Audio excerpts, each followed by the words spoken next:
Hi, my sweet friends, and welcome back to Crochet Every Day with Judy. We're continuing reading from Jane Eyre, starting today with Chapter 10. Hitherto, I have recorded in detail the events of my insignificant existence. To the first 10 years of my life, I have given almost as many chapters. But this is not to be a regular autobiography. I am only bound to invoke memory, where I know her responses will possess some degree of interest. Therefore, I now pass a space of 8 years, almost in silence. A few lines only are necessary to keep up the links of connection. When the typhus fever had fulfilled its mission of devastation at Lowood, it gradually disappeared from thence, but not till its virulence and the number of its victims had drawn public attention on the school. Enquiry was made into the origin of the scourge, and by degrees various facts came out which excited public indignation in a high degree. The unhealthy nature of the site, the quantity and quality of the children's food, the brackish, fetid water used in its preparation, the pupils' wretched clothing and accommodations, all these things were discovered, and the discovery produced a result mortifying to Mr. Brocklehurst, but beneficial to the institution. Several wealthy and benevolent individuals in the county subscribed largely for the erection of a more convenient building in a better situation. New regulations were made, improvements in diet and clothing introduced. The funds of the school were entrusted to the management of a committee. Mr. Brocklehurst, who from his wealth and family connections could not be overlooked, still retained the post of treasurer, but he was aided in the discharge of his duties by gentlemen of rather more enlarged and sympathizing minds. Excuse me. His office of inspector, too, was shared by those who knew how to combine reason with strictness, comfort with economy, compassion with uprightness. The school, thus improved, became in time a truly useful and noble institution. I remained an inmate of its walls after its regeneration for 8 years, 6 as pupil and 2 as teacher, and in both capacities I bear my testimony to its value and importance. During these 8 years, my life was uniform, but not unhappy because it was not inactive. I had the means of an excellent education placed within my reach, a fondness for some of my studies, and a desire to excel in all, together with a great delight in pleasing my teachers, especially such as I loved, urged me on. I availed myself fully of the advantages offered me. In time, I rose to be the first girl of the first class. Then I was invested with the office of teacher, which I discharged with zeal for 2 years, but at the end of that time I altered. Miss Temple, through all changes, had thus far continued superintendent of the seminary. To her instruction I owed the best part of my acquirements. Her friendship and society had been my continual solace. She had stood me in the stead of mother, governess, and latterly companion. At this period she married, removed with her husband, a clergyman, an excellent man, almost worthy of such a wife, to a distant county, and consequently was lost to me. From the day she left, I was no longer the same. With her was gone every settled feeling, every association that had made Lowood in some degree a home to me. I had imbibed from her something of her nature and much of her habits. More harmonious thoughts, what seemed better regulated feelings, had become the inmates of my mind. I had given an allegiance to duty and order. I was quiet. I believed I was content. To the eyes of others, usually even to my own, I appeared a disciplined and subdued character. But destiny, in the shape of the Reverend Mr. Naismith, came between me and Miss Temple. I saw her in her traveling dress step into a post-chaise shortly after the marriage ceremony. I watched the chaise mount the hill and disappear beyond its brow, and then retired to my own room, and there spent in solitude the greatest part of the half-holiday granted in honor of the occasion. I walked about the chamber most of the time. I imagined myself only to be regretting my loss and thinking how to repair it. But when my reflections were concluded, and I looked up and found that the afternoon was gone, and evening far advanced, another discovery dawned on me, namely, that in the interval I had undergone a transforming process, that my mind had put off all it had borrowed of Miss Temple, or rather that she had taken with her the serene atmosphere I had been breathing in her vicinity, and that now I was left in my natural element and beginning to feel the stirring of old emotions. It did not seem as if a prop were withdrawn, but rather as if a motive were gone. It was not the power to be tranquil which had failed me, but the reason for tranquility was no more. My world had for some years been in Lowood. My experience had been of its rules and systems. Now I remembered that the real world was wide and that a varied field of hopes and fears, of sensations and excitements, awaited those who had courage to go forth in its expanse, to seek real knowledge of life amidst its perils. I went to my window, opened it, and looked out. There were the two wings of the building. There was the garden. There were the skirts of Lowood. There was the hilly horizon. My eye passed all other objects to rest on those most remote, the blue peaks. It was those I longed to surmount. All within their boundary of rock and heath seemed prison ground, exile limits. I traced the white road winding round the base of one mountain and vanishing in a gorge between two. How I longed to follow it farther. I recalled the time when I had traveled that very road in a coach. I remembered descending that hill at twilight. An age seemed to have elapsed since the day which brought me first to Lowood, and I had never quitted it since. My vacations had all been spent at school. Mrs. Reed had never sent for me to Gateshead. Neither she nor any of her family had ever been to visit me. I had had no communication by letter or message with the outer world. School rules, school duties, school habits and notions and voices and faces and phrases and costumes and preferences and antipathies. Such was what I knew of existence. And now I felt that it was not enough. I tired of the routine of 8 years and one afternoon. I desired liberty. For liberty I gasped. For liberty I uttered a prayer. It seemed scattered on the wind, then faintly blowing. I abandoned it and framed a humbler supplication for change, stimulus. That petition, too, seemed swept off into vague space. Then I cried half desperate, "Grant me at least a new servitude." Here a bell ringing the hour of supper called me downstairs. I was not free to resume the interrupted chain of my reflections till bedtime. Even then, a teacher who occupied the same room with me kept me from the subject to which I longed to recur by a prolonged diffusion of small talk. How I wished sleep would silence her. It seemed as if, could I but go back to the idea which had last entered my mind as I stood at the window, some inventive suggestion would rise for my relief. Miss Gryce snored at last. She was a heavy Welsh woman, and till now her habitual nasal strains had never been regarded by me in any other light than as a nuisance. Tonight I hailed the first deep notes with satisfaction. I was debarrassed of interruption. My half-effaced thought instantly revived. A new servitude. There is something in that. I soliloquized mentally, be it understood. I did not talk aloud. I know there is, because it does not sound too sweet. It is not like such words as liberty, excitement, enjoyment. Delightful sounds truly, but no more than sounds for me, and so hollow and fleeting that it is mere waste of time to listen to them. But servitude, that must be matter of fact. Anyone may serve. I have served here 8 years. Now all I want is to serve elsewhere. Can I not get so much of my own will? Is not the thing feasible? Yes, yes, the end is not so difficult if I had only a brain active enough to ferret out the means of attaining it. I sat up in bed by way of arousing this said brain. It was a chilly night. I covered my shoulders with a shawl, and then I proceeded to think again with all my might. What do I want? A new place, in a new house, amongst new faces, under new circumstances. I want this because it is of no use wanting anything better. How do people do to get a new place? They apply to friends, I suppose. I have no friends. There are many others who have no friends, who must look about for themselves and be their own helpers. And what is their resource? I could not tell. Nothing answered me. I then ordered my brain to find a response, and quickly. It worked and worked faster. I felt the pulses throb in my head and temples, but for nearly an hour it worked in chaos, and no result came of its efforts. Feverish with vain labor, I got up and took a turn in the room, undrew the curtain, noted a star or two, shivered with cold, and again crept to bed. Excuse me. A kind fairy in my absence had surely dropped the required suggestion on my pillow, for as I lay down it came quietly and naturally to my mind.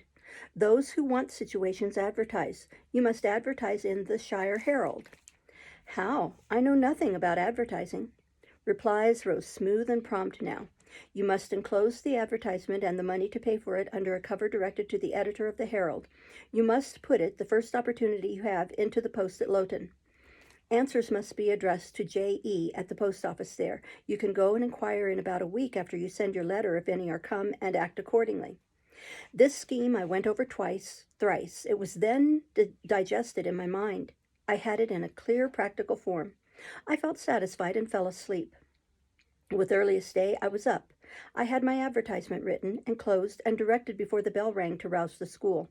It ran thus: "A young lady accustomed to tuition, had I not been a teacher 2 years, is desirous of meeting with a situation in a private family where the children are under 14.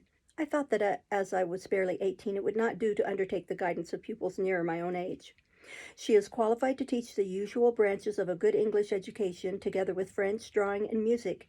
In those days, reader, this now narrow catalogue of accomplishments would have been held tolerably comprehensive. Address: J.E., Post Office, Lowton, Shire." This document remained locked in my drawer all day. After tea, I asked leave of the new superintendent to go to Lowton in order to perform some small commissions for myself and one or two of my fellow teachers. Permission was readily granted. I went. It was a walk of 2 miles, and the evening was wet, but the days were still long. I visited a shop or two, slipped the letter into the post office, and came back through heavy rain with streaming garments, but with a relieved heart. The succeeding week seemed long. It came to an end at last, however, like all sublunary things, and once more, toward the close of a pleasant autumn day, I found myself afoot on the road to Lowton. A picturesque track it was, by the way, lying along the side of the beck and through the sweetest curves of the dale.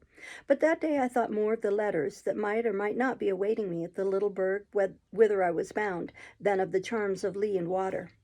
My ostensible errand on this occasion was to get measured for a pair of shoes, so I discharged that business first, and when it was done, I stepped across the clean and quiet little street from the shoemaker's to the post office.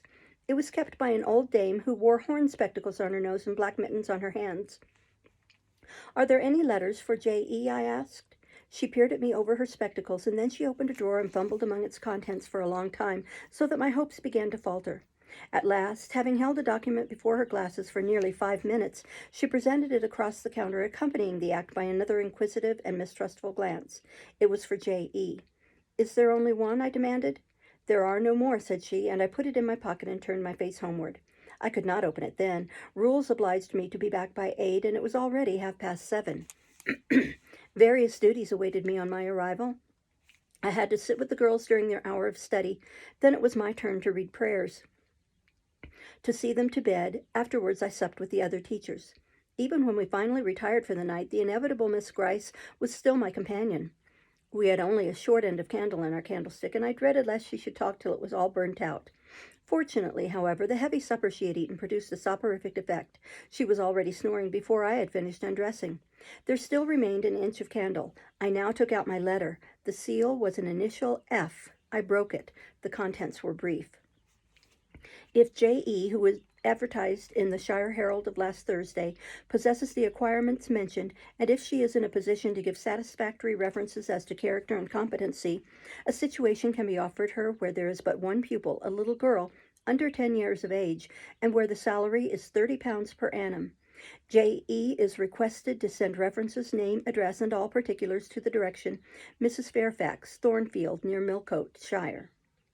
I examined the document long. The writing was old-fashioned and rather uncertain, like that of an elderly lady. This circumstance was satisfactory. A private fear had haunted me that in thus acting for myself and by my own guidance, I ran the risk of getting into some scrape, and above all things I wished the result of my endeavors to be respectable, proper, and réglé. I now felt that an elderly lady was no bad ingredient in the business I had on hand.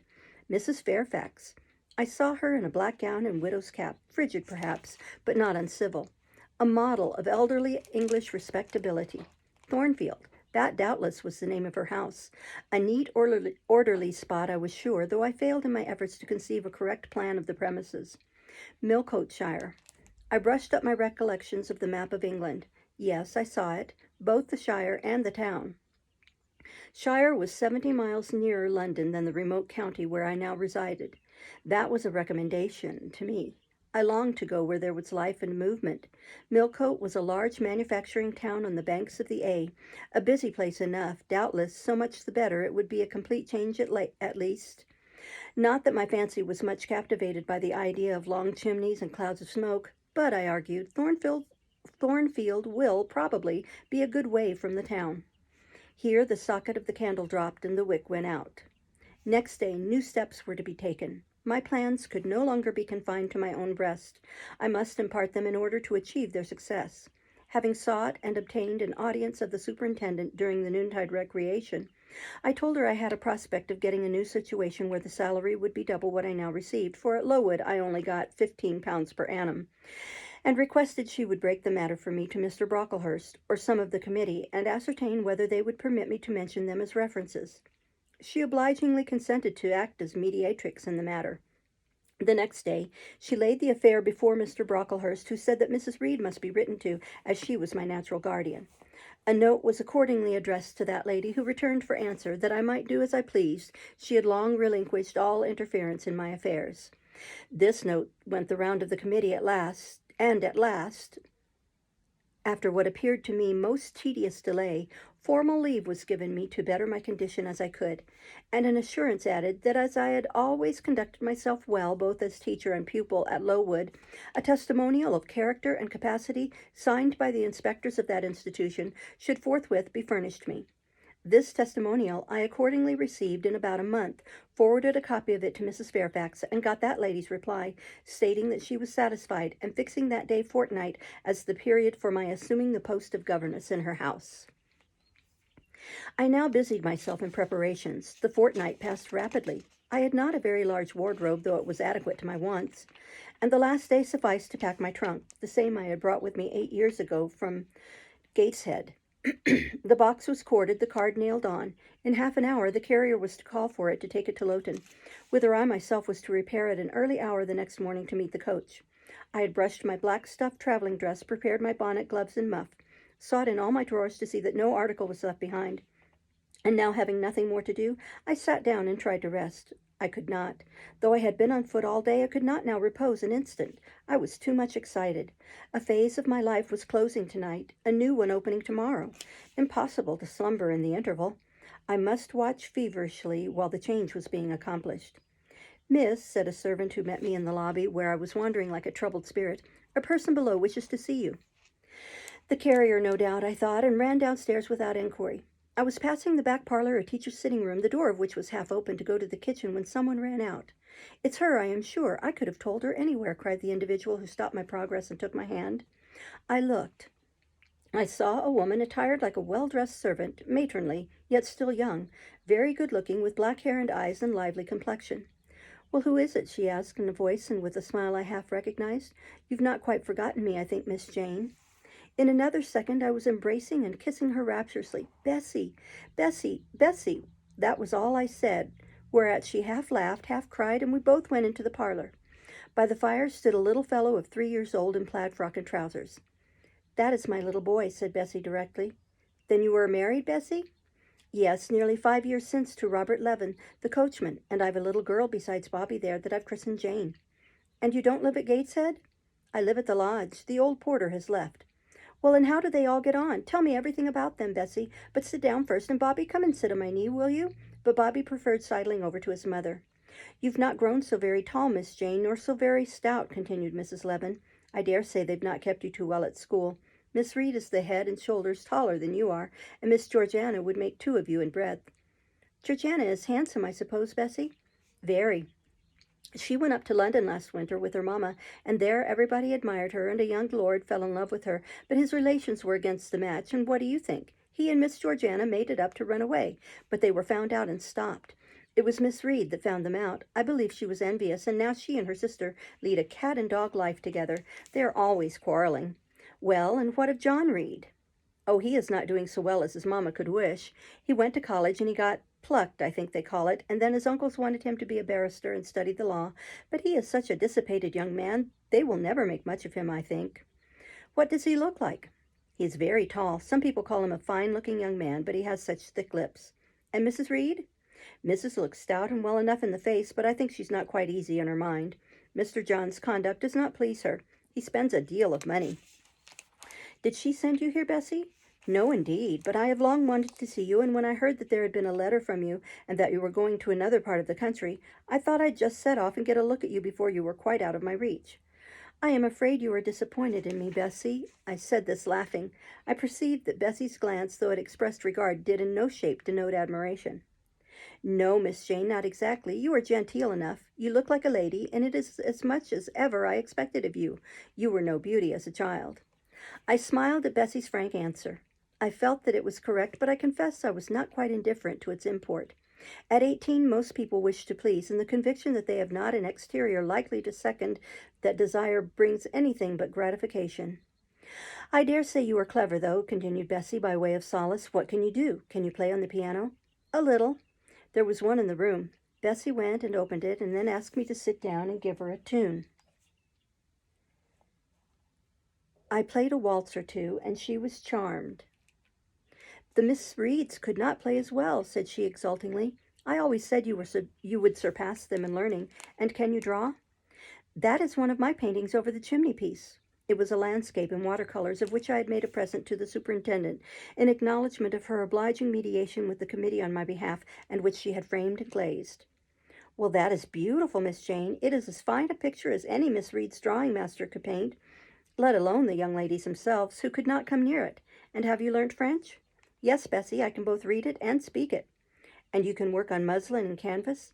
I can. Oh, you are quite a lady, Miss Jane. I knew you would be. You will not get on whether your relations notice you or not. You will get on whether your relations notice you or not. There was something I wanted to ask you. Have you ever heard anything from your father's kinsfolk, the Eyres? Never in my life.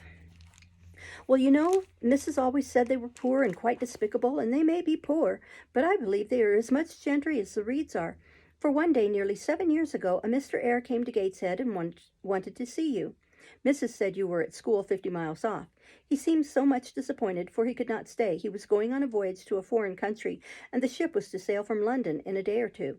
He looked quite a gentleman, and I believe he was your father's brother. What foreign country was he going to, Bessie?